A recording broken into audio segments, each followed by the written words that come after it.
김지은은 30대 중반의 전직 피아니스트이자 평범한 가정주부였다. 그녀의 삶은 겉보기에 완벽해 보였다. 넓고 깔끔한 아파트, 번듯한 직장을 가진 남편 이준혁. 그러나 그 내면은 고요하고 무채색의 풍경화처럼 단조롭고 침울했다. 준혁은 잦은 해외 출장으로 늘 집을 비웠고, 지은은 혼자 넓은 공간에 덩그러니 남겨지곤 했다. 그녀의 방 한구석에는 낡은 피아노가 하얀 천에 덮인 채 서 있었다. 한때 그녀의 열정과 삶의 전부였던 음악은 이제 고요한 침묵 속에 잠겨 있었다. 해가 저물고 도시의 불빛이 하나둘 켜지면 지은은 혼자 식탁에 앉아 식사를 하곤 했다. 포크가 접시를 스치는 소리, 낡은 시계의 규칙적인 똑딱거림, 그리고 이따금 창문 틈으로 스며드는 바람 소리만이 그녀의 공간을 채웠다. 그녀는 종종 따뜻한 캐모마일 차를 마시며 창가에 앉아 아무것도 보이지 않는 허공을 응시했다. 멀리 반짝이는 도시의 불빛 너머, 그녀는 어딘가 알 수 없는 곳으로 떠나기를 갈망했다. 그녀의 마음속에는 늘 답답함과 함께 잃어버린 삶의 의미를 찾고 싶은 막연한 동경이 자리하고 있었다. 그녀는 남편에게 자주 전화를 걸었지만 그의 목소리는 늘 짧고 바빴다. 그녀는 더 깊은 연결, 가족 이상의 삶의 목적을 갈망했다. 어느 비 오는 오후, 지은은 장을 보고 집으로 돌아오는 길이었다. 빗방울이 차가운 아스팔트 위로 후두둑 떨어졌고, 바람은 거세게 그녀의 우산을 흔들었다. 그때 문 닫힌 상점의 처마 밑에서 작은 그림자 하나가 눈에 들어왔다. 새끼 고양이였다. 비에 젖어 온몸을 부들부들 떨고 있는 모습이 애처로웠다. 지은은 남편이 집에 동물을 들이는 것을 싫어한다는 사실을 잘 알고 있었다. 그는 깔끔하고 정돈된 것을 좋아했고, 작은 먼지나 털조차 용납하지 않았다. 잠시 망설임이 스쳐 지나갔다. 그러나 빗속에서 떨고 있는 작은 생명체의 모습은 그녀의 발걸음을 멈추게 했다. 그녀의 심장 깊숙한 곳에서 따뜻한 온기가 피어났다. 지은은 망설임 없이 고양이에게 다가갔다. 그녀는 우산으로 고양이를 가려주고 조심스럽게 작은 몸을 품에 안았다. 축축하고 차가운 털의 감촉이 그녀의 손에 느껴졌다. 그녀는 고양이를 집으로 데려와 따뜻한 물로 씻기고 냉장고에 있던 우유를 데워 먹였다. 고양이는 지은의 손길에 몸을 비비며 젖은 털을 말렸다. 이 작은 생명체는 지은의 품에서 따뜻한 온기를 나누어 주었다. 이 행동은 그녀의 내면에 숨겨진 선한 마음, 섬세한 감수성, 그리고 사랑하고 보살피고 싶은 깊은 열망을 보여주었다. 독자들은 이 순간 그녀에게 깊이 동화될 수밖에 없었다. 그녀는 혼자만의 세상에서 잠시 벗어나 작은 생명과의 교감 속에서 희미하지만 진정한 위안을 찾았다. 지은의 삶은 고독으로 가득 차 있었지만 때때로 찾아오는 깊은 외로움은 어쩔 수 없었다.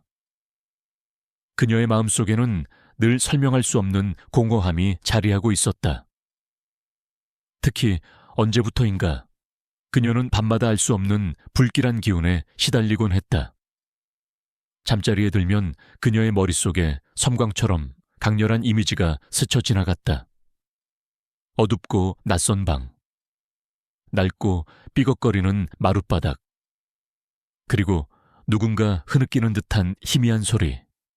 그 소리는 너무나 미약하고 흐릿해서 그녀는 늘 그것이 단지 과로로 인한 환청이거나 악몽이라고 치부하곤 했다.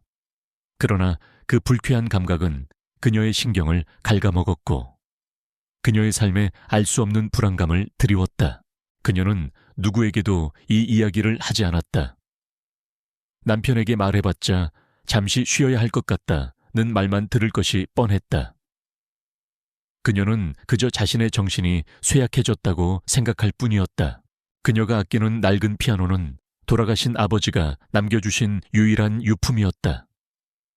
지은에게 피아노는 단순한 악기가 아니었다. 그것은 어린 시절의 추억, 아버지와의 교감, 그리고 그녀의 꿈이 담긴 소중한 존재였다. 그러나 최근 들어 그녀가 피아노 건반에 손을 얹을 때마다 알 수 없는 한기, 한치가 손끝을 타고 올라오는 듯한 기분을 느꼈다. 어떤 날은 건반에서 이상하게 삑살이 나는 소리가 났는데 아무리 다시 눌러봐도 평범한 소리만 났다. 조율을 맡겨도 늘 완벽하다고 했다. 그녀는 스스로에게 물었다. 내가 너무 예민한 건가? 아니면 피아노가 너무 오래된 걸까? 그녀의 마음속에는 설명할 수 없는 의문과 함께 미묘한 불안감이 자리 잡았다. 마치 피아노가 그녀에게 무언가를 말하고 싶어 하는 것 같았다. 어느 날 밤, 남편 준혁은 예정대로 해외 출장을 떠났다. 공항까지 배웅하고 돌아온 지은은 평소보다 더 깊은 고독감에 휩싸였다. 넓은 아파트는 유난히 더 텅 비어 보였다. 그녀는 따뜻한 차를 마시고 침대에 누웠지만 쉽게 잠들 수 없었다. 밖에서는 가을비가 추적추적 내리고 있었다. 빗소리에 섞여 희미한 소리가 다시 들려오는 듯했다. 이번에는 잠결의 환청이 아니었다. 분명히 침대 밑에서 들려오는 소리였다. 처음에는 그저 낡은 나무가 뒤틀리는 소리겠거니 했다. 그러나 곧 그 소리는 규칙적인 긁는 소리로 변했다. 마치 날카로운 손톱이 나무 바닥을 긁는 듯한 섬뜩한 소리였다. 그리고 그 소리 사이로 희미한 남자 목소리가 들려왔다. 너무나 작고 희미해서 정확히 알아들을 수는 없었지만 분명히 사람이 내는 소리였다. 지은의 심장이 격렬하게 뛰기 시작했다. 온몸의 털이 곤두서는 듯했다. 그녀는 숨조차 제대로 쉴 수 없었다. 누구지 집에 누가 들어온 건가? 남편은 해외에 있는데. 온갖 불길한 생각이 머릿속을 스쳤다. 공포가 그녀의 온몸을 마비시켰다. 그녀는 이불을 목까지 끌어올리고 눈을 꼭 감았다. 하지만 소리는 멈추지 않았다. 오히려 점점 더 선명해지고 가까워지는 듯했다. 도와줘. 아주 작고 절박한 목소리였다. 지은은 더 이상 외면할 수 없었다. 그녀는 온몸을 덜덜 떨며 손을 뻗어 침대 옆 스탠드를 켰다. 침대 발치로 희미한 불빛이 새어 들어갔다. 그녀는 떨리는 손으로 휴대폰을 움켜쥐었지만 손가락은 키패드 위에서 굳어버렸다. 경찰에 신고해야 할까? 아니면 먼저 확인해야 할까? 머릿속이 혼란스러웠다. 그녀는 온 힘을 다해 몸을 일으켰다. 침대 끝으로 기어가 조심스럽게 고개를 숙였다. 쾌쾌 묵은 먼지 냄새와 함께 차가운 공기가 코끝을 스쳤다. 어둠 속 침대 밑 공간은 그 자체로 미지의 영역 같았다. 그녀의 눈에 들어온 것은 불길한 고요는 이제 완전히 깨지고 있었다. 그녀의 삶에 알 수 없는 존재가 드리워졌고 이 만남은 그녀의 평범했던 일상을 송두리째 뒤흔들 끔찍한 미스터리의 시작을 알리고 있었다. 그녀는 아직 알지 못했다. 그 침대 밑에 갇힌 존재가 단순한 침입자가 아니라 그녀의 잠재된 능력을 일깨우고 5년 전 미제 사건의 진실을 밝혀낼 열쇠가 될 것이라는 것을 김지은은 공포에 질려 침대 밑을 응시했다. 심장이 발끝까지 떨어지는 듯했다. 어둠 속 그녀의 눈에 들어온 것은 인간의 손이었다. 마르고 창백하며 핏줄이 도드라진 손이 침대 밑의 좁은 틈새에서 희미하게 떨리고 있었다. 그녀는 비명을 지를 뻔했지만 목구멍에서 소리가 나오지 않았다. 그 순간 그 손가락들이 허공에서 더듬거리더니 그녀를 향해 아주 느리게 움직이기 시작했다. 너와 좋아. 아까보다 조금 더 선명해진 목소리가 들려왔다. 절박함과 고통이 뒤섞인 목소리였다. 지은은 손에 든 휴대폰을 떨어뜨릴 뻔했다. 그녀의 이성은 이 상황을 거부했지만 그녀의 본능은 그 손에 담긴 절실함에 반응했다. 그것은 침입자의 손이 아니었다. 살려달라고 애원하는 손이었다. 지은은 떨리는 손으로 스탠드 불빛을 침대 밑으로 더 깊이 비췄다. 그녀의 시야에 들어온 것은 놀랍게도 사람의 형상이 아니었다. 흐릿하고 투명한, 마치 아지랑이처럼 흔들리는 희미한 형상이었다. 남자의 형상이었다. 그의 얼굴은 고통으로 일그러져 있었고 눈은 절망으로 가득 차 있었다. 그는 침대 밑 공간에 갇힌 듯 몸을 웅크리고 있었다. 마치 벽에 박힌 듯 움직일 수 없는 상태였다. 그 형상은 그녀의 스탠드 불빛을 투과하는 듯했고 그의 손은 바닥을 긁는 소리를 냈지만 실제로 물리적인 흔적은 남기지 않았다. 지은은 자신이 환영을 보고 있음을 깨달았지만 너무나 생생했다. 그녀는 그가 영혼이라는 것을 직감했다. 차가운 소름이 등줄기를 타고 흘렀지만 이상하게도 이성적인 공포보다는 측은지심이 더 강하게 밀려왔다. 그는 그녀에게 해를 끼치려 하지 않았다. 그저 도움을 갈구하고 있었다. 누구세요? 지은이 겨우 목소리를 냈다. 이진우. 희미한 목소리가 답했다. 여기 갇혔어. 5년째 이진우는 자신이 5년 전 이 아파트에서 살해당한 뒤 시신이 침대 밑 공간에 숨겨졌고 영혼이 그곳에 갇혀버렸다고 설명했다. 그의 목소리는 간신히 이어지고 있었다. 그는 자신의 죽음이 사고가 아니라 살인이며 자신을 죽인 범인이 바로 최준식이라는 이름을 댔다. 지은은 순간적으로 구역질이 치밀었다. 최준식. 그 이름은 남편 준혁의 절친한 친구이자 사업 파트너였다. 게다가 이 아파트를 준혁에게 팔았던 사람이 바로 최준식이었다. 믿을 수 없는 이야기였다. 그 남자는 증거를 찾고 있었어. 내 책상 서랍. 거기 숨겨진 상자. 진우는 간신히 말을 이었다. 그의 목소리는 점점 더 희미해졌다. 마치 그녀와의 연결이 끊어지려는 듯했다. 지은은 혼란스러웠다. 자신이 미쳐가는 것일까? 아니면 정말로 영혼을 보고 있는 것일까? 하지만 진우의 목소리에 담긴 절박함과 고통은 너무나도 생생했다. 그녀는 자신이 외면할 수 없음을 알았다. 그녀의 평범했던 삶은 이제 완전히 부서지고 새로운 경로로 강제로 밀어 넣어졌다. 그녀는 진우의 사연을 풀어주지 않으면 이 악몽에서 벗어날 수 없으리라는 것을 깨달았다. 다음 날 아침, 지은은 극심한 피로를 느꼈지만 잠을 이룰 수는 없었다. 그녀는 진우가 남긴 단서들을 되새겼다. 이진우, 최준식, 5년 전 살인, 침대 밑 숨겨진 시신, 책상 서랍 속 상자. 그녀는 이 모든 것이 단순한 환각이 아니라는 직감이 들었다. 그녀는 자신이 단순히 환각을 보는 것이 아니라 물건이나 장소에 남아있는 과거의 잔상과 감정을 읽어내는 특별한 능력을 가지고 있음을 어렴풋이 깨달았다.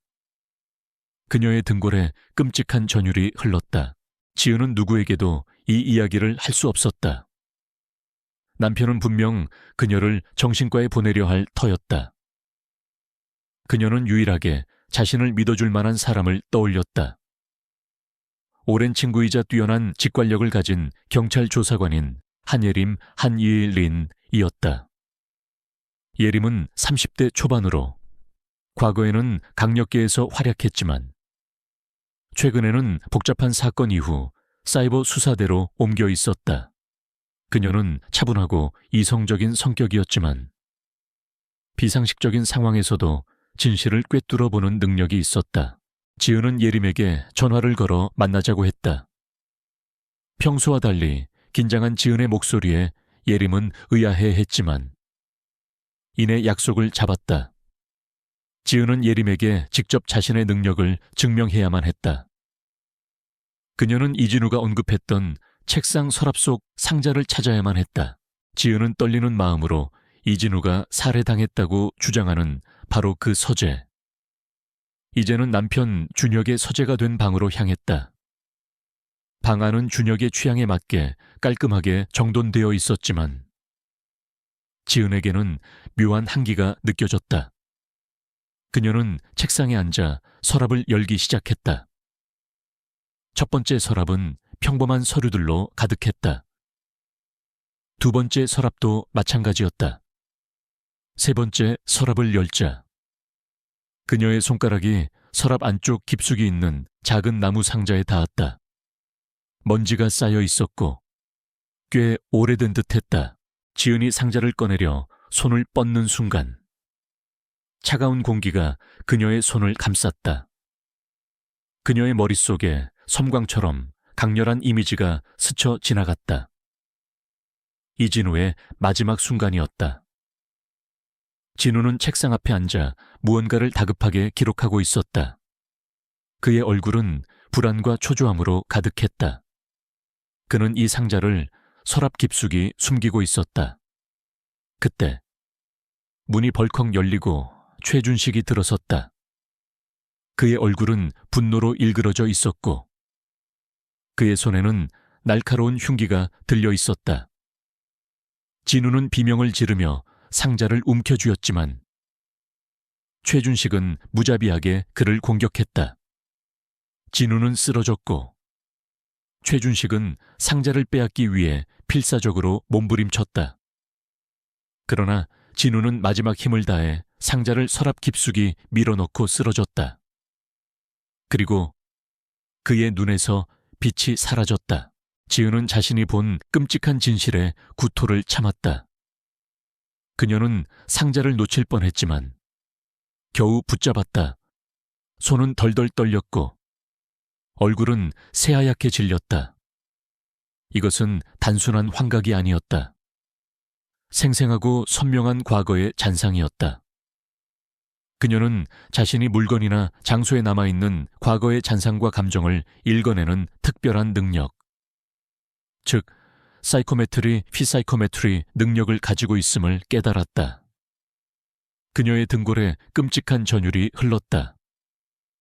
동시에 진우의 마지막 순간에 담긴 고통과 최준식의 잔혹함이 그녀의 마음을 짓눌렀다. 지은은 상자를 들고 곧장 예림에게로 향했다. 예림은 카페에서 지은을 기다리고 있었다. 지은은 상자를 테이블 위에 내려놓으며 떨리는 목소리로 말했다. 예림아, 내가 이걸 찾았어. 그리고 내가 뭘 봤는지 알아. 지은은 자신이 침대 밑에서 진우의 영혼을 만난 이야기, 그리고 책상 서랍에서 상자를 꺼내는 순간 본 과거의 잔상에 대해 자세히 설명했다. 예림은 처음에는 지은의 말을 믿기 어려워했지만 지은의 얼굴에 나타난 공포와 진실성, 그리고 그녀가 이야기하는 과거의 디테일함에 점차 귀를 기울였다. 예림은 직업상 이성적이고 과학적인 사고방식을 가진 사람이었지만 지은의 이야기에 담긴 절박함과 진실성에 결국 귀를 기울였다. 지은아, 네가 지금 무슨 말을 하는지는 모르겠지만 내 눈빛은 진심이야. 정말 뭘 본 거니? 예림이 조심스럽게 물었다. 지은은 자신이 본 잔상을 이야기했다. 최준식이 이진우를 살해하고 증거를 숨기는 장면, 그리고 이진우가 마지막 순간까지 그 상자를 지키려 했던 모습까지. 예림의 얼굴이 점차 굳어졌다. 그녀는 5년 전 발생한 이진우 변호사의 실종 사건을 기억해냈다. 당시에도 의문점이 많았지만 결국 단순 실종으로 종결되었던 사건이었다. 이진우 변호사, 5년 전 실종됐던 그 사람 말이야. 실종이 아니라 살해당했다는 거야. 예림의 목소리가 떨렸다. 그녀는 그제야 지은의 이야기가 단순한 환각이 아니라는 것을 깨달았다. 예림은 즉시 자신의 노트북을 켜서 5년 전 이진우 변호사 사건 파일을 검색했다. 그리고 충격적인 사실을 알게 되었다. 이진우 변호사가 마지막으로 목격된 장소가 바로 이 아파트였다는 것. 그리고 이 아파트가 바로 최준식의 소유였다는 것. 예림은 지은을 바라보았다. 지은아, 네가 본 것들이 진짜라면 이건 단순한 살인 사건이 아니야. 최준식, 그 사람이 이진우를 죽였다는 건데 이건 정말 큰일이야. 바로 그때 지은의 휴대폰이 울렸다. 발신자는 알 수 없는 번호였다. 지은이 전화를 받자 차갑고 낮은 남자의 목소리가 들려왔다. 김지은 씨, 당신이 우리 집을 잘 쓰고 있는지 궁금해서 전화했습니다. 혹시라도 뭘 발견했다면 조용히 돌려주는 게 좋을 겁니다. 당신 목숨에 해가 될 수도 있으니. 목소리의 주인공은 다름 아닌 최준식이었다. 지은은 온몸이 얼어붙는 것을 느꼈다. 최준식의 목소리에는 분명한 경고와 함께 묘한 광기가 서려 있었다.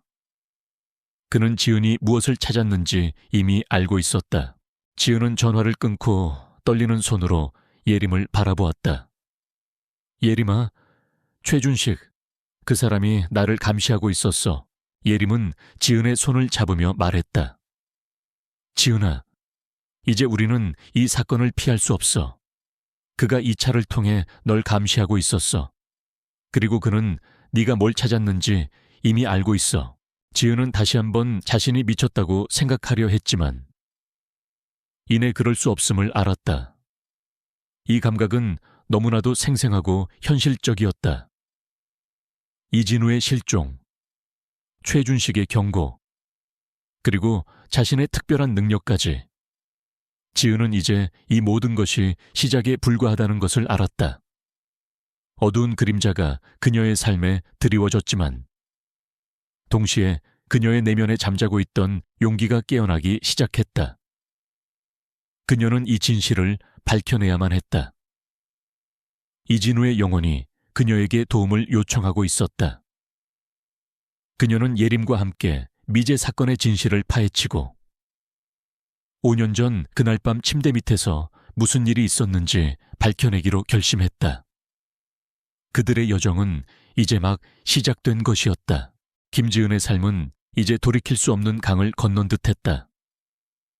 침대 밑에서 들려온 영혼의 목소리, 서재에서 발견한 낡은 상자, 그리고 최준식의 노골적인 경고까지.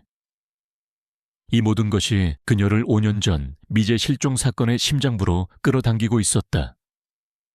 지은의 마음속에는 두려움이 가득했지만 동시에 이진우라는 이름 모를 영혼의 억울함을 풀어야 한다는 강렬한 사명감이 싹텄다.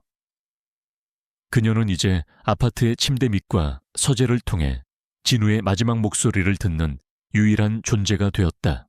지은은 매일 밤 자신의 아파트 곳곳을 탐색하며 능력을 갈고 닦았다. 그녀는 침대 밑에 차가운 바닥, 서재 책상 위에 낡은 만년필, 심지어 거실의 오래된 카페 조각까지 조심스럽게 만져보았다. 처음에는 어렴풋했던 과거의 잔상들이 점차 선명해지기 시작했다. 그녀는 책상 위에 낡은 서류철을 만지자 이진우가 누군가와 격렬하게 통화하며 더 이상 못해, 이건 범죄야 라고 외치는 모습을 보았다. 그의 손끝이 낡은 재떨이에 닿자 최준식이 차갑게 웃으며 진우를 협박하는 장면이 보였다. 내 가족까지 무사할 거라고 생각하나?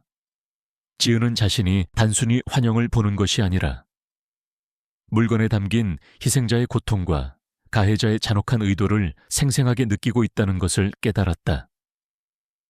그녀의 어깨를 짓누르는 감정의 무게는 상상을 초월했다. 진우의 절규와 최준식의 냉혹한 목소리가 그녀의 뇌리를 떠나지 않았다.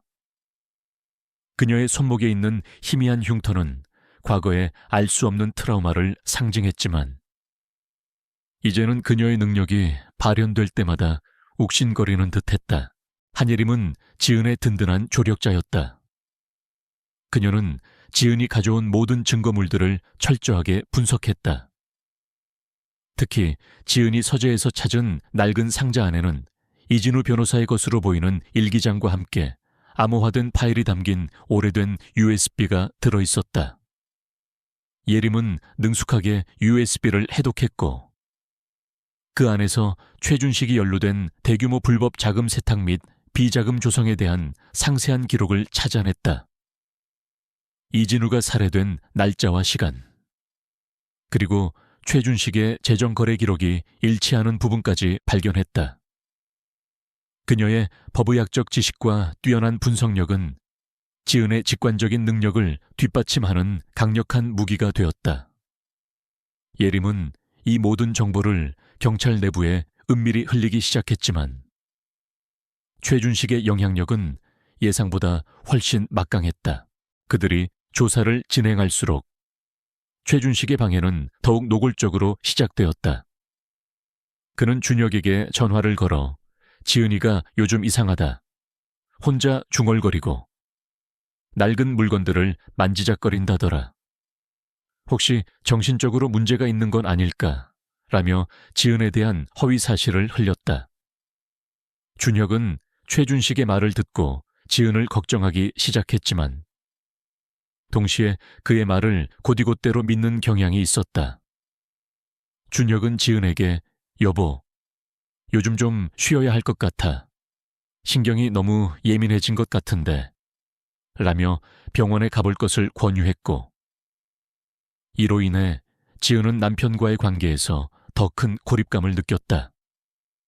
이웃들 사이에서도 지은에 대한 좋지 않은 소문이 퍼지기 시작했다.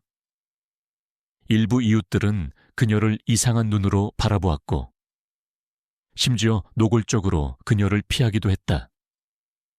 지은은 점차 주변 사람들에게서 고립되어 갔다. 최준식은 예림에게도 압력을 가했다. 그는 예림이 소속된 경찰청에 익명의 민원을 넣어 예림의 업무 실적과 사생활에 대한 조사를 요구했다. 예림은 불이익을 받을 위기에 처했고 그녀의 조사는 방해받게 되었다. 그러나 예림은 굴하지 않았다. 최준식의 과민 반응을 보며 그가 진실을 숨기고 있음을 더욱 확신했다. 그녀는 지은에게 이건 우리가 올바른 방향으로 가고 있다는 증거야, 그가 두려워하고 있다는 뜻이지 라고 말했다. 가장 충격적인 것은 최준식이 이진우가 마지막으로 목격되고 시신이 유기되었을 것으로 추정되는 아파트 침실 공간 전체를 리모델링하려 한다는 소문이었다. 그는 아파트를 매각하기 위해 내부 인테리어를 완전히 바꾸고 특히 침실 바닥을 새로 뜯어고칠 계획이라고 밝혔다. 이는 지은과 예림에게 엄청난 압박으로 다가왔다. 침실 바닥이 뜯겨나가면 진우의 마지막 흔적과 유기된 시신은 영원히 사라질 것이고 이진우 사건의 진실은 영원히 묻힐 터였다.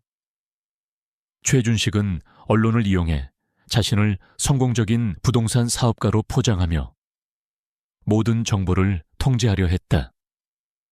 그의 행동은 마치 진실을 묻어버리려는 필사적인 시도 같았다. 한밤중 지은은 홀로 남편의 서재이자 이진우의 마지막을 목격했던 곳인 그 방으로 향했다. 방 안은 어둡고 습한 기운으로 가득했다. 지은은 손전등을 들고 서재 내부를 조심스럽게 살폈다. 낡은 책장들과 먼지 쌓인 잡동사니들이 뒤엉켜 있었다. 그녀의 발걸음이 낡은 마룻바닥을 삐걱이게 했다. 이진우의 영혼은 이제 그녀에게 더욱 선명하게 보였다. 진우는 책장 사이를 떠돌며 그녀에게 필사적으로 무언가를 가리켰다. 지은은 손전등 불빛으로 서재 안을 살펴보았다. 그때 그녀의 눈에 진우가 손으로 긁은 듯한 희미한 자국이 책장 뒤편에 보였다. 그녀는 책장을 밀어냈다. 찢어진 벽지 뒤 숨겨진 공간에 낡은 휴대폰 하나가 놓여 있었다. 휴대폰은 오래되어 보였고 액정은 깨져 있었으며 온몸이 흙먼지로 뒤덮여 있었다. 이진우의 영혼은 휴대폰을 가리키며 다급하게 속삭였다.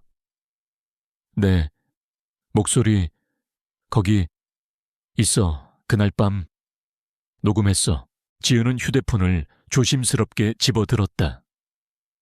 그녀의 손가락이 휴대폰의 차가운 금속 테두리에 닿자마자 그녀의 능력은 다시 한번 강렬하게 폭발했다. 그녀의 머릿속에는 진우의 마지막 순간이 더욱 생생하게 재생되었다. 진우가 책상 아래에 몸을 숨긴 채 필사적으로 휴대폰 녹음 버튼을 누르는 모습. 그리고 곧이어 서재로 들이닥친 2명의 그림자가 보였다. 그 그림자 중 한 명은 바로 최준식이었다. 그의 얼굴은 분노와 탐욕으로 일그러져 있었다. 다른 한 명은 희미했지만 남성의 형상으로 보아 최준식의 오랜 사업 파트너이자 오른팔인 박성우, 포청유였다. 그들은 진우를 애워싸고 무엇인가를 강요하는 듯했다. 진우는 필사적으로 저항했지만 그들은 진우를 밀치고 폭행했다. 지은은 진우의 절규하는 목소리를 들었다. 안 돼, 난 그 계약서에 서명할 수 없어. 이건 불법이라고. 그리고 마침내 진우가 쓰러지는 모습. 그리고 그들이 진우의 몸에서 무언가를 급하게 찾는 장면을 보았다. 그들은 진우를 살해한 것이었다. 그들은 진우의 죽음을 심장마비로 위장하기 위해 현장을 조작했다. 지은은 자신이 본 끔찍한 진실에 구토를 참았다. 최준식과 박성우가 이진우를 죽였다니. 그녀는 이를 악물고 예림에게 전화를 걸었다. 예림아, 찾았어. 진우 씨는 심장마비로 죽은 게 아니었어. 최준식이랑 박성우가. 그들이 진우 씨를 죽였어. 서재에 휴대폰이 있어. 그들이 진우 씨에게서 뭘 찾고 있었어. 그녀의 목소리는 격앙되어 있었다. 예림은 지은의 말을 듣고 놀라움을 금치 못했다. 그녀는 즉시 경찰에 신고하기로 했다. 하지만 바로 그 순간 등 뒤에서 문이 열리는 소리가 들렸다. 지은은 몸을 숨겼다. 어둠 속에서 누군가 손전등을 들고 서재 안으로 들어서고 있었다. 그는 바로 최준식이었다. 최준식의 얼굴은 섬뜩할 정도로 차가웠고 그의 손에는 낡은 삽이 들려 있었다. 최준식은 서재 안을 꼼꼼히 살피더니 지은이 방금 휴대폰을 발견했던 찢어진 벽지 앞에 멈춰 섰다. 최준식은 지은의 숨소리를 감지했는지 갑자기 섬뜩한 미소를 지으며 중얼거렸다. 왔구나. 네가 감히 내 비밀을 들추려 하는군. 그의 눈은 어둠 속에서도 번뜩였다. 그는 지은의 존재를 눈치챈 것이었다. 최준식은 삽으로 서재 주변의 바닥을 내리치기 시작했다. 굉음과 함께 낡은 마룻바닥이 무너지기 시작했다. 지은은 심장이 발끝까지 떨어지는 것을 느꼈다. 최준식이 진우의 흔적을 영원히 없애려 한다는 것을 직감했다. 진실이 드러나기까지 남은 시간은 얼마 없었다. 김지은은 서재의 어둠 속에서 숨을 죽였다. 최준식이 휘두르는 삼날이 낡은 마룻바닥을 부수는 소리가 그녀의 고동치는 심장 소리처럼 크게 울렸다. 나무 파편과 흙먼지가 사방으로 흩날렸고 쾌쾌묵은 곰팡이 냄새와 함께 섬뜩한 기운이 서재 전체를 감쌌다. 최준식의 눈은 광기로 번뜩였고 그의 입에는 섬뜩한 미소가 걸려 있었다. 그는 이진우의 흔적을 영원히 지워버리려는 듯 필사적이었다. 지은은 이 순간이 그녀가 겪을 가장 큰 시련임을 직감했다. 최준식은 바닥을 부수면서도 주변을 살폈다. 그의 예민한 감각은 지은의 숨소리마저 감지하는 듯했다.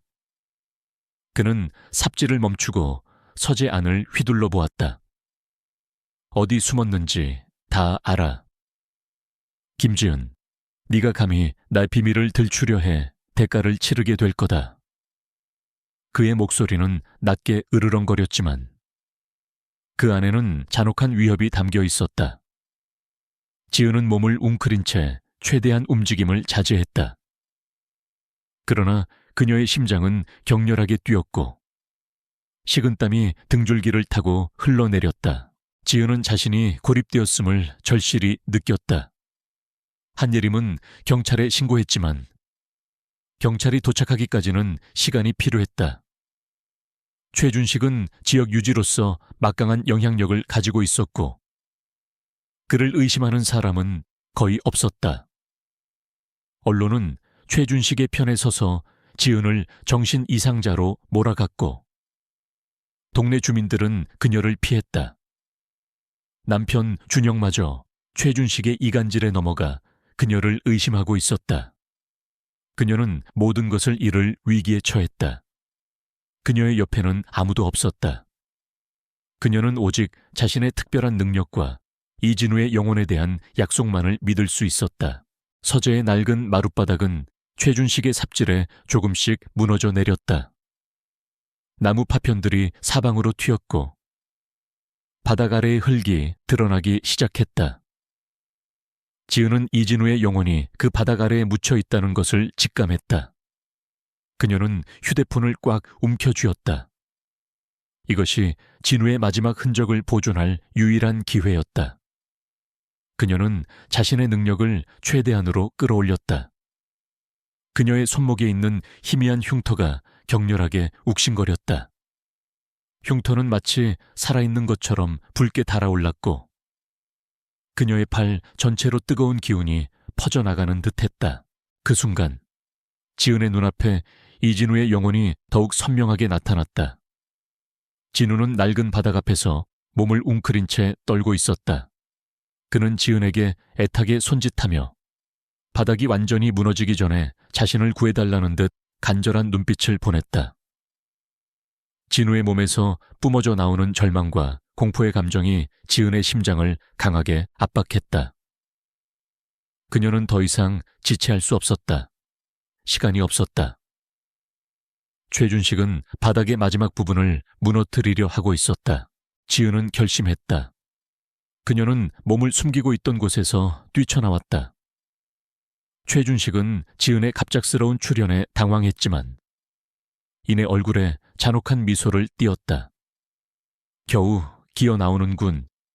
이제 모든 걸 끝내주마. 최준식은 삽을 들어 지은을 향해 휘둘렀다. 낡은 삽날이 공기를 가르며 날아왔다. 지은은 간신히 몸을 피했지만 삽날은 그녀의 어깨를 스쳐 지나갔다. 찢어진 옷 사이로 살점이 드러났다. 통증이 온몸을 덮쳤지만 지은은 이를 악물었다. 그녀는 최준식의 행동에서 나오는 감정을 읽으려 했다. 최준식의 마음속에는 죄책감 대신 오직 은폐와 완벽한 마무리에 대한 강박만이 가득했다. 그의 눈빛은 흔들림 없었고 마치 지은을 벌레처럼 죽여버리려는 듯 잔혹했다. 지은은 피하면서도 서재 바닥과 최준식을 번갈아 주시했다. 이진우의 영혼은 계속해서 그 바닥을 가리켰다. 지은은 바닥에 무너진 틈새로 손을 뻗었다. 그녀의 손끝에 차갑고 축축한 흙더미가 닿았다. 그 속에서 무언가 단단하고 차가운 것이 만져졌다. 그녀는 그것을 움켜쥐고 잡아당겼다. 최준식이 다시 삽을 휘두르려는 순간 지은은 간신히 그것을 끄집어냈다. 그것은 낡고 녹슨 작은 철제 상자였다. 상자는 오랜 시간 흙 속에 묻혀 있었는지 온통 흙으로 뒤덮여 있었다. 지은이 상자를 손에 쥐는 순간 그녀의 능력이 최고조로 폭발했다. 상자에서 뿜어져 나오는 이진우의 강렬한 감정들이 그녀의 머릿속을 강타했다. 그녀는 상자 안의 내용물이 진우의 마지막 흔적이자 최준식의 죄를 증명할 결정적인 증거임을 직감했다. 환영이 그녀의 눈앞에서 폭풍처럼 몰아쳤다. 환영 속에서 지은은 5년 전 이진우의 시선으로 모든 것을 보았다. 진우는 최준식에게 서재로 끌려왔고 작은 손목시계를 든 채 울부짖었다. 최준식은 진우를 작은 공간에 가두고 문을 잠갔다. 진우는 아내와 아이들을 부르며 울부짖었지만 아무도 오지 않았다. 며칠 밤낮을 굶주리고 목마름에 시달리다. 결국 진우는 그 작은 상자를 끌어안은 채 숨을 거두었다. 그리고 최준식은 진우가 숨을 거둔 후 그 상자를 바닥 아래에 숨기고 시신을 처리하려 했다. 그는 시신을 은밀히 옮기고 현장을 조작했다. 진우의 영혼은 그 상자 주위를 맴돌며 갇혀 있었던 것이다. 지은은 자신이 본 끔찍한 진실에 구토를 참았다. 최준식은 상자를 빼앗기 위해 달려들었다. 그걸 왜 네가 가지고 있어 내놔. 최준식의 눈은 이성을 잃은 듯했다. 그의 목소리에는 초조함과 분노가 뒤섞여 있었다. 그는 지은을 향해 거칠게 주먹을 휘둘렀다. 지은은 상자를 품에 안고 필사적으로 저항했다. 그녀는 상자를 절대로 빼앗길 수 없었다. 이것은 이진우의 마지막 외침이자 5년 동안 묻혀있던 진실이었다. 밖에서는 한예림이 초조하게 기다리고 있었다. 그녀는 지은의 안전을 걱정하며 연신 경찰에 전화를 걸었다. 경찰차 사이렌 소리가 멀리서 희미하게 들려왔지만 서재 안에 최준식은 그 소리를 듣지 못하는 듯했다. 그는 오직 지은의 손에 있는 상자만 집중하고 있었다. 시간은 속절없이 흘렀다. 최준식의 광기 어린 공격이 계속되었다. 지은은 몸에 상처를 입으면서도 상자를 놓치지 않았다.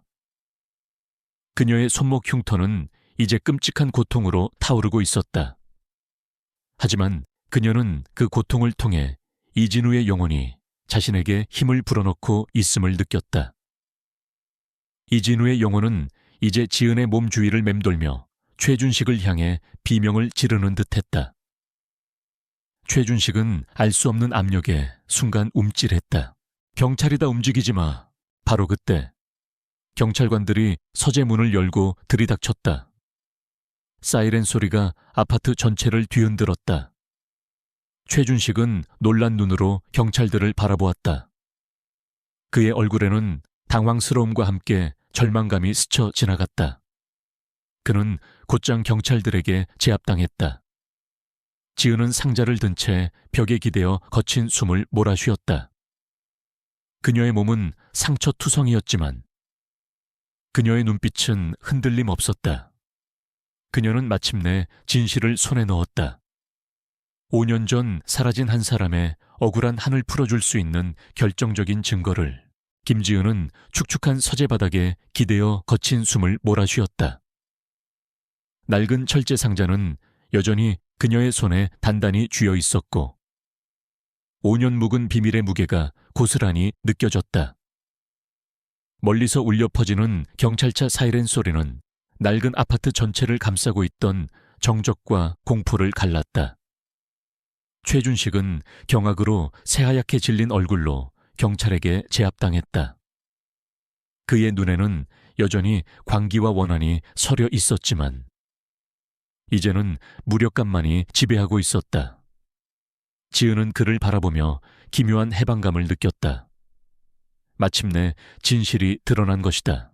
경찰은 신속하게 현장을 봉쇄했다. 한 고위 경찰관이 지은에게 다가왔다. 그의 눈빛은 날카롭게 지은을 살폈다.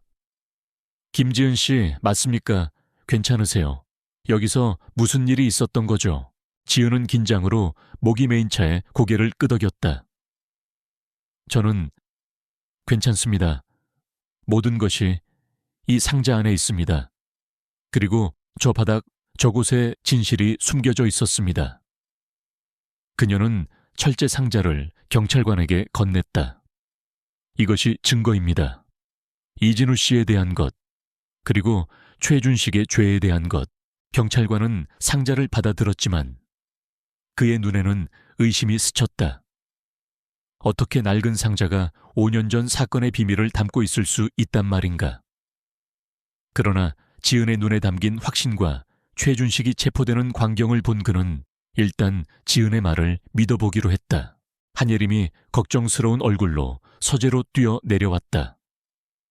그녀는 지은이 상처 입은 모습을 보았지만 그녀의 눈빛은 희망으로 빛나고 있었다. 지은아, 괜찮아. 정말 걱정했어. 그녀는 급히 그녀에게 다가가 그녀의 어깨 상처를 살폈다. 괜찮아. 예림아. 지은은 힘없이 미소 지었다. 우리가 찾아냈어. 진실을. 경찰은 즉시 철제 상자를 조사하기 시작했다. 상자 안에서는 녹슬고 낡은 작은 손목시계, 이진우 변호사의 것으로 보이는 낡은 만년필, 그리고 가장 중요한 누렇게 바랜 서류 뭉치가 발견되었다. 그 안에는 최준식의 대규모 불법 자금 세탁 및 비자금 조성에 대한 상세한 회계 장부, 그리고 최준식과 그의 하수인 박성우가 이진우에게 불법 계약서에 서명하도록 강요한 협박 편지들이 들어있었다. 특히 USB에서 해독된 이진우의 일기장과 음성 파일이 결정적인 증거가 되었다. 이 문서들과 음성 파일은 지은의 특별한 능력에 대한 진술과 그녀가 서재에서 보았던 것들과 함께 최준식의 끔찍한 죄를 명확하게 드러내는 증거가 되었다. 경찰이 상자를 열자 지은은 서재 전체에 퍼지는 부드럽고 따뜻한 에너지를 느꼈다. 이진우의 고통스러운 목소리는 완전히 사라졌다. 그 대신 그녀는 깊은 평온함, 안도감, 그리고 감사의 마음을 느꼈다. 이제 더 이상 고통과 억울함에 갇히지 않은 이진우의 영혼은 해방된 것이다. 그녀는 흐릿한 진우의 모습이 공중에 떠오르는 것을 보았다. 그는 환하게 미소 짓고 있었고 커다란 눈망울은 반짝였다. 그리고는 서서히 아파트 창문을 통해 스며드는 새벽 햇살 속으로 사라졌다. 사건 소식은 빠르게 퍼져나갔다. 아파트 밖에는 이미 수많은 기자들과 지역 주민들이 모여들었다. 그들은 처음에는 지은을 미친 사람 취급하며 의심했지만 경찰이 발견된 증거들을 발표하고 최준식이 연행되는 모습을 본 순간 그들의 의심은 경악으로 변했다. 웅성거림은 이내 환호성으로, 그리고 감탄사로 터져나왔다. 한때 소외되고 오해받았던 지은은 이제 영웅이 되었다. 지은은 부상을 치료하기 위해 병원으로 옮겨졌다. 예림은 내내 그녀의 곁을 지키며 간호하고 격려했다. 병실에서 지은은 서재에서 자신이 보고 느낀 모든 것을 자세히 이야기했다. 예림은 놀라움과 깊은 연민으로 그녀의 이야기에 귀 기울였다. 정말 믿을 수 없네요. 그녀가 말했다. 한 사람이 그렇게 끔찍한 일을 겪었다니.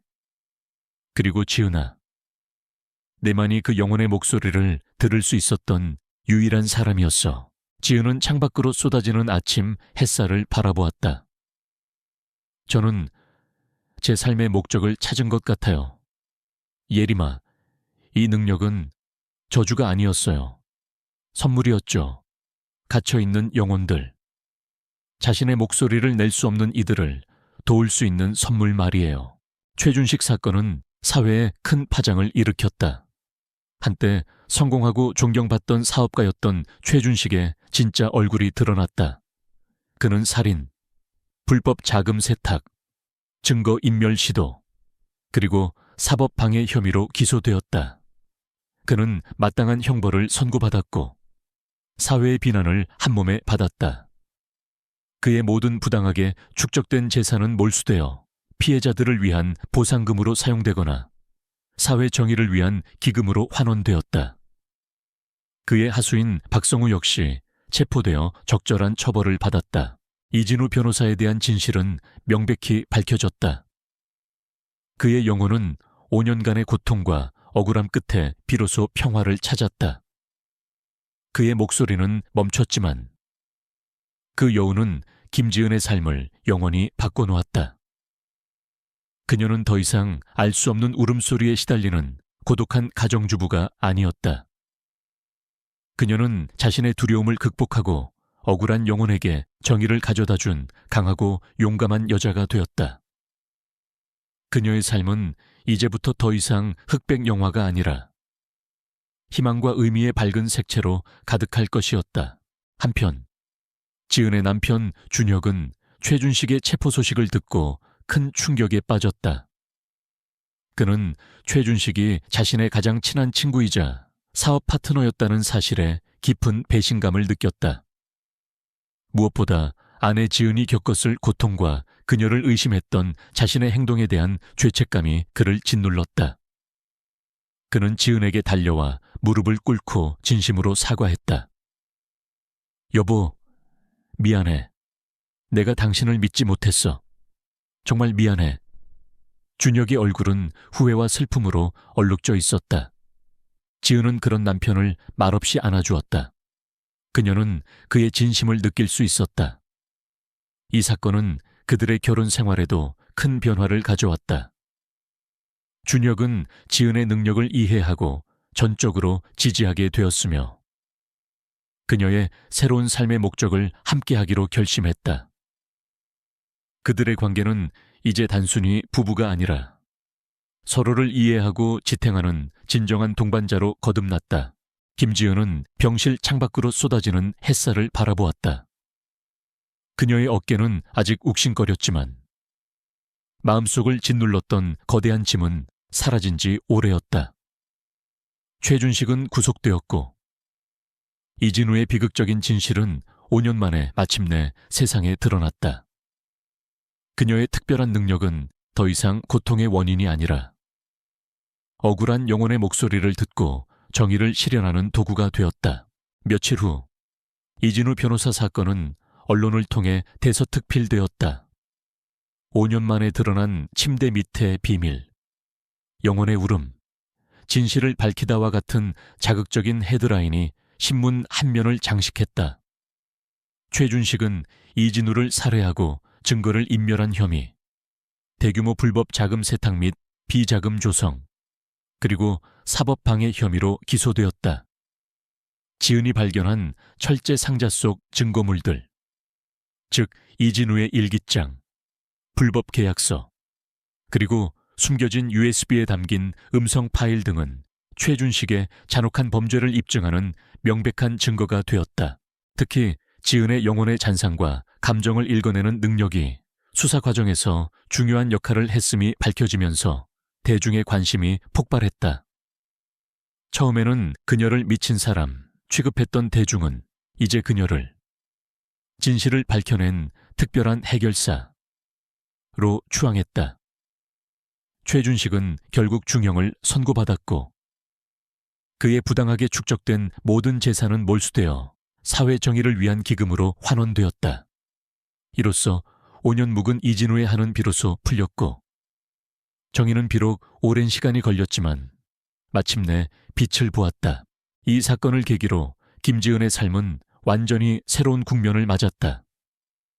그녀는 더 이상 마감에 쫓기는 고독한 작가가 아니었다. 그녀는 자신의 능력을 긍정적으로 활용하기로 결심했다.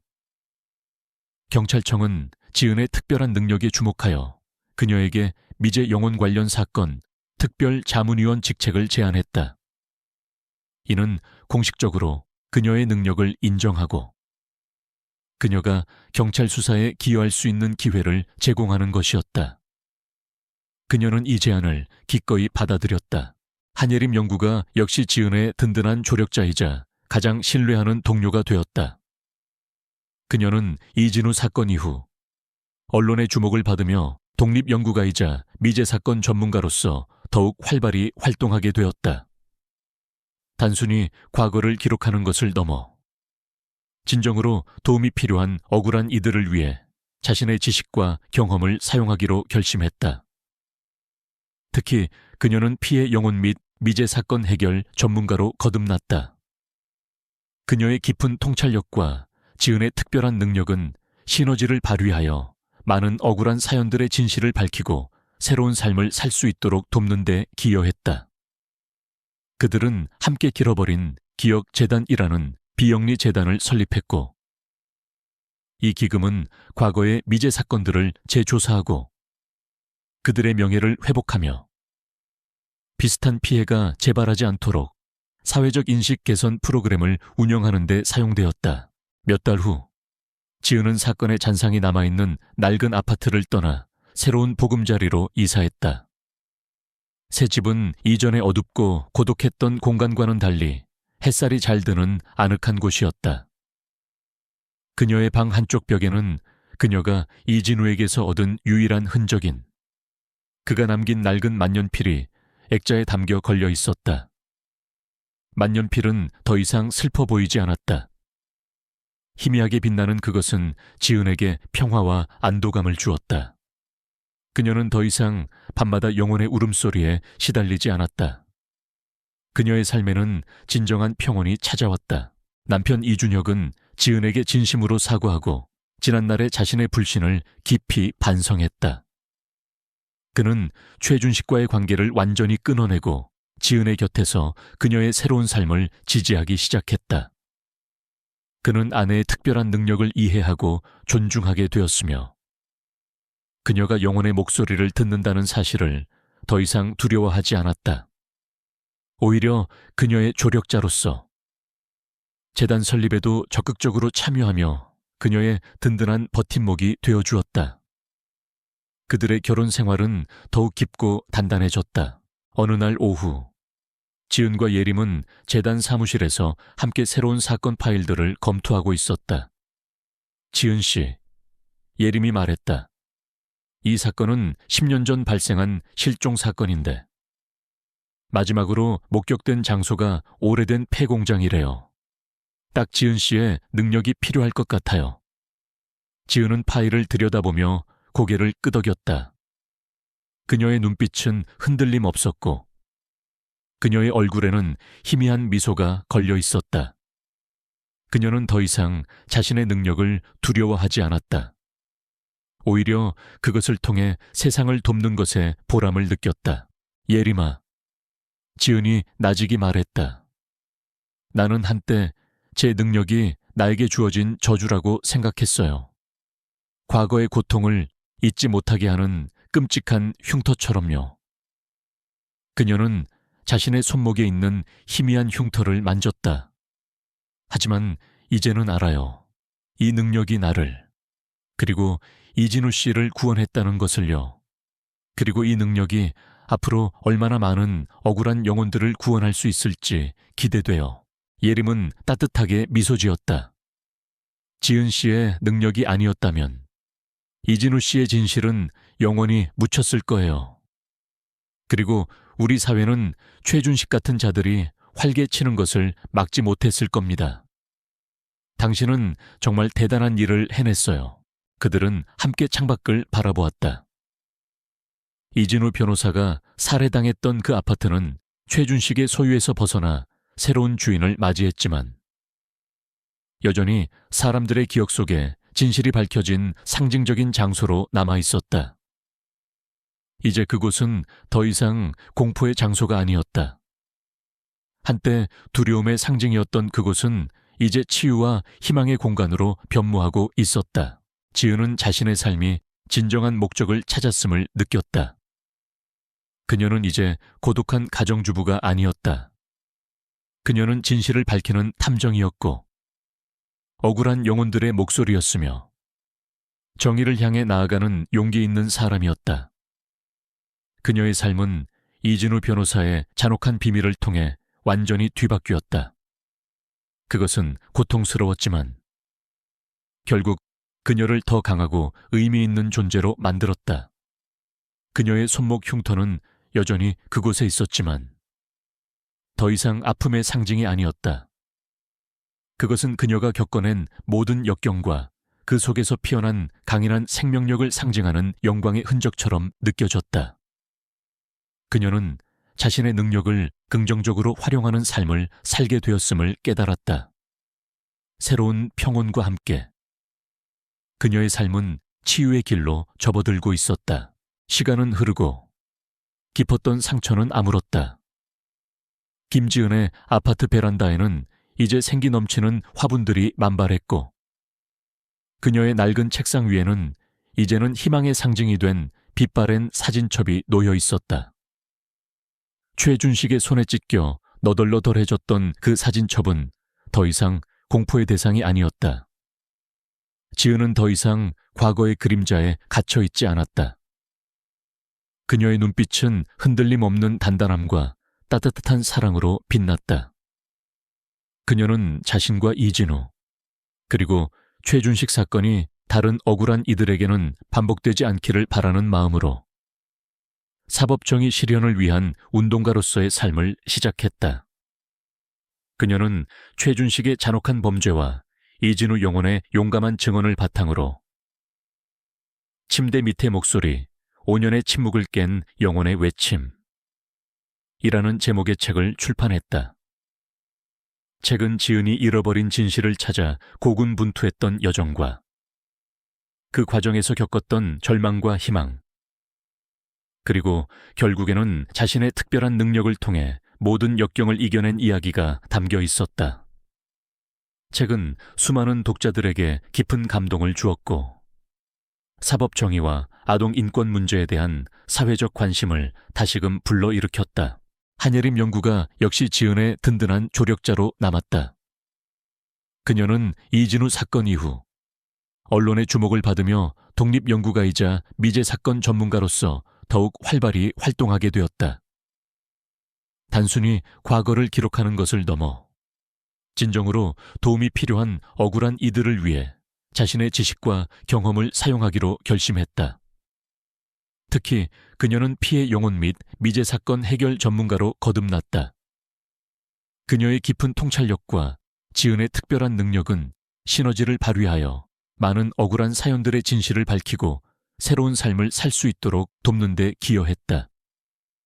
그들은 함께 잃어버린 목소리 재단이라는 비영리 재단을 설립했고, 이 기금은 과거의 미제 사건들을 재조사하고 그들의 명예를 회복하며 비슷한 피해가 재발하지 않도록 사회적 인식 개선 프로그램을 운영하는 데 사용되었다. 1년 후 서울의 한 컨벤션 센터에서는 잃어버린 목소리 재단 주최로 대규모 강연회 및 후원의 밤 행사가 열렸다. 행사장에는 이진우 사건을 계기로 사법정의 실현에 관심을 갖게 된 많은 시민들과 법조계 인사들이 참석했다. 강연회 개막식에서 김지은은 마이크 앞에 섰다. 그녀의 얼굴에는 지난 세월의 흔적이 고스란히 남아 있었지만 그 눈빛은 흔들림 없는 단단함과 따뜻한 사랑으로 빛났다. 그녀는 담담하게 자신의 이야기를 풀어놓았다. 저는 한때 모든 것을 잃었다고 생각했습니다. 제 삶은 흑백처럼 단조로웠고 제 능력은 그저 고통스러운 짐일 뿐이었습니다. 그러나 침대 밑 이진우 씨의 희미한 목소리는 저를 다시 살게 한 희망의 멜로디였습니다. 저는 이 모든 과정을 통해 깨달았습니다. 진실은 결코 죽지 않으며 우리 모두는 그 진실을 밝히기 위한 등대가 될 수 있다는 것을요. 특히 말 못하는 존재들, 억울하게 희생된 이들, 그리고 우리 곁을 떠난 영혼들의 목소리에 귀 기울여야 합니다. 그들도 우리처럼 감정을 느끼고 기억하며 고통받고 행복해합니다. 김지은의 연설이 끝나자 우레와 같은 박수갈채가 쏟아졌다. 그녀는 무대 아래에서 자신을 향해 환하게 웃고 있는 한예림과 눈을 맞췄다. 그녀의 마음속에는 깊은 신뢰와 사랑이 담겨 있었다. 이진우의 울음소리는 더 이상 들리지 않았다. 그저 평온하고 따뜻한 메시지가 그녀의 마음을 감쌌다. 그녀는 이제 알았다. 삶은 언제나 고통과 시련으로 가득할 수 있지만 사랑과 희망이 있다면 그 모든 것을 이겨낼 수 있다는 것을. 그녀의 손목에 있는 희미한 흉터는 여전히 그곳에 있었지만 더 이상 아픔의 상징이 아니었다. 그것은 그녀가 겪어낸 모든 역경과 그 속에서 피어난 강인한 생명력을 상징하는 영광의 흔적처럼 느껴졌다. 그녀는 자신의 능력을 긍정적으로 활용하는 삶을 살게 되었음을 깨달았다. 새로운 평온과 함께 그녀의 삶은 치유의 길로 접어들고 있었다. 몇 년 후, 김지은은 더 이상 평범한 사람이 아니었다. 그녀는 자신의 능력을 바탕으로 한 영혼 대변인, 이자 야다 미제 사건 전문 상담가로서 명성을 얻었고, 한예림과 함께 설립한 잃어버린 목소리 재단은 전국적인 규모로 성장했다. 그들은 단순히 사건을 해결하는 것을 넘어 억울하게 희생된 영혼들의 기억을 보존하고 그들이 새로운 가족을 찾을 수 있도록 돕는 데 주력했다. 지은은 직접 재단센터에서 사람들과 교감하며 그들의 아픔을 듣고 위로했다. 어느 맑은 가을날 오후, 김지은은 이진우의 영혼이 갇혀있던 그 아파트 침실 자리에 조성된 이진우 추모 공간에서 방문객들에게 이야기를 들려주고 있었다. 방문객들은 초롱초롱한 눈빛으로 그녀를 바라보았고, 공간 중앙에 놓인 이진우의 작은 명패에는 평화로운 미소가 걸려 있었다. 지은은 방문객들에게 말했다. 세상에는 우리가 알지 못하는 많은 진실이 숨어 있답니다. 그리고 그 진실은 때로는 말 못하는 존재들의 눈빛 속에, 때로는 사라진 영혼들의 울음소리 속에 담겨 있을 때도 있어요. 우리가 그들의 목소리에 귀 기울여 준다면 세상은 더 따뜻하고 정의로운 곳이 될 거예요. 지은은 남편 이준혁과 함께 추모 공간 마당을 거닐었다. 준혁은 지은에게 작은 꽃다발을 건넸다. 여보, 여기 새로 피어난 꽃이에요. 마치 우리 재단처럼 새로 시작하는 생명들 같죠. 지은은 꽃다발을 받아들고 따뜻하게 미소 지었다. 그녀의 옆에는 방문객들의 해맑은 웃음소리가 울려 퍼지고 있었고, 저 멀리 노을 지는 하늘은 아름다운 주황빛으로 물들고 있었다. 그녀의 삶은 최준식과의 어두웠던 인연과는 비교할 수 없는 의미와 행복으로 가득 차 있었다. 그녀는 진정한 가족을 찾았고, 자신의 능력을 통해 세상을 더 나은 곳으로 만드는 데 기여하고 있었다. 이진우가 그녀에게 가져다 준 것은 단순한 진실 폭로가 아니었다. 그것은 지은의 삶에 진정한 두 번째 보문을 가져다 준 희망의 멜로디였다. 그녀의 이야기는 계속될 것이다. 세상의 모든 잃어버린 기억들이 밝혀질 때까지. 여러분, 이 감동적인 이야기가 마음에 와닿으셨나요? 세상에는 아직 빛을 기다리는 수많은 억울한 이들과 말 못하는 존재들이 있습니다. 여러분의 작은 관심과 나눔이 그들에게는 절실한 희망이 될 수 있습니다. 이 이야기가 더 많은 사람들에게 전달될 수 있도록 좋아요를 누르고 댓글을 남겨 여러분의 생각을 공유해 주세요. 그리고 소중한 사람들과 함께 이 글을 공유하여 우리 사회의 따뜻한 변화를 함께 만들어 나가 주세요. 여러분의 클릭 하나하나가 희망의 멜로디를 세상에 울려 퍼지게 할 것입니다. 감사합니다.